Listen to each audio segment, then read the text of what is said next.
Excuse me, আপনি একটু আমার ব্যাগটা ধরবেন, আমি একটু আমার জুতো ঠিক করব। চোর চোর চোর! দেখো, এই মেয়েটা আমার ব্যাগ নিয়ে পালিয়ে যাওয়ার চেষ্টা করছে। কি বলছো তুমি? এই ব্যাগটি তো তুমি নিজেই আমাকে ধরার জন্য দিলে। যদি তুমি তোমাকে বাঁচাতে চাও তাহলে এক্ষুনি আমাকে 50,000 টাকা দিয়ে এখান থেকে চলে যাও। 50,000? আমার কাছে নেই এতগুলো টাকা, আমি কোথা থেকে দিব তোমাকে?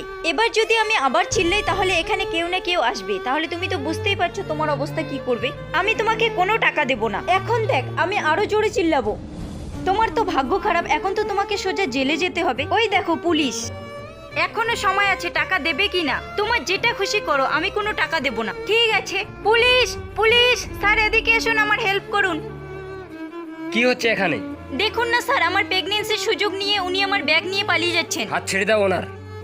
চুপ করো, তোমার সাহস কি করে হয় ওনার সম্পর্কে এরকম বলা? তুমি জানো উনি কে? উনি এই শহরের আইপিএস অফিসার। কি বললে তুমি? আমার ভাগ্য খারাপ? এখন তো মনে হচ্ছে তোমারই ভাগ্য খারাপ। নিয়ে যাও নাকি?